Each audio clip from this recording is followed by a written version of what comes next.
Hi, I'm Phil Huber from the Woodsmith shop. I'm here with Bob Behnke, Technical Service Manager at Titebond Glue, and we're talking about ways that you can help your projects come together quicker and easier, and they're going to look better too.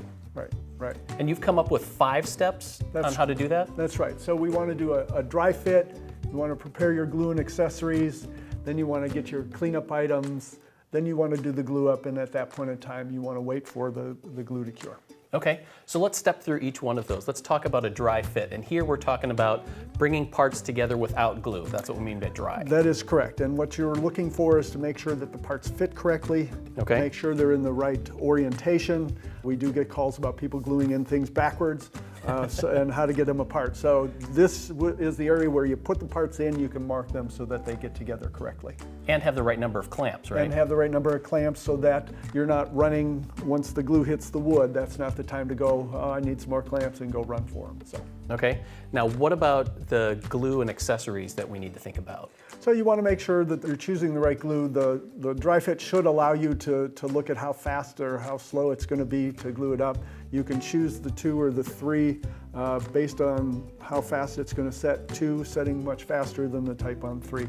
3 gives you about an extra 10 minutes to help put those together. Okay, so in addition to the glue, we also need to think about the cleanup aspect of it too. Right, so when you're working with water-based wood glues, having a dish of water like we have over here, that should help you with cleaning up any glue that may spill on there. You can use it for working on some of the squeeze out if it drips on your desk. Okay.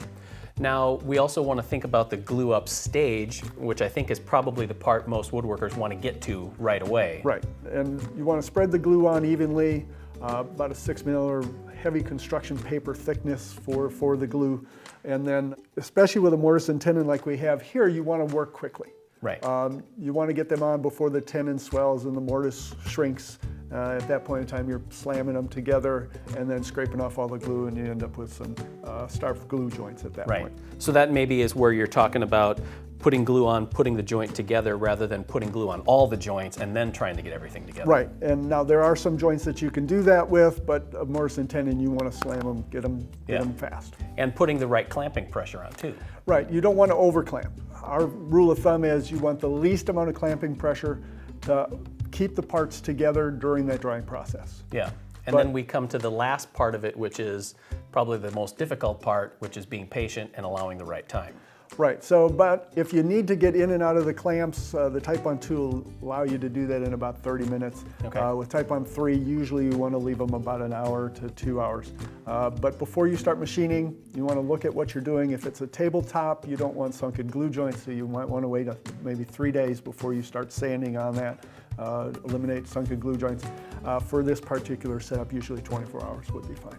Okay, there you have it. 5 easy steps to make your gluing and assembling of projects quicker and easier. Thanks for coming in, Bob. Thank you, appreciate it. Have questions? Call our technical support team at 800-347-4583.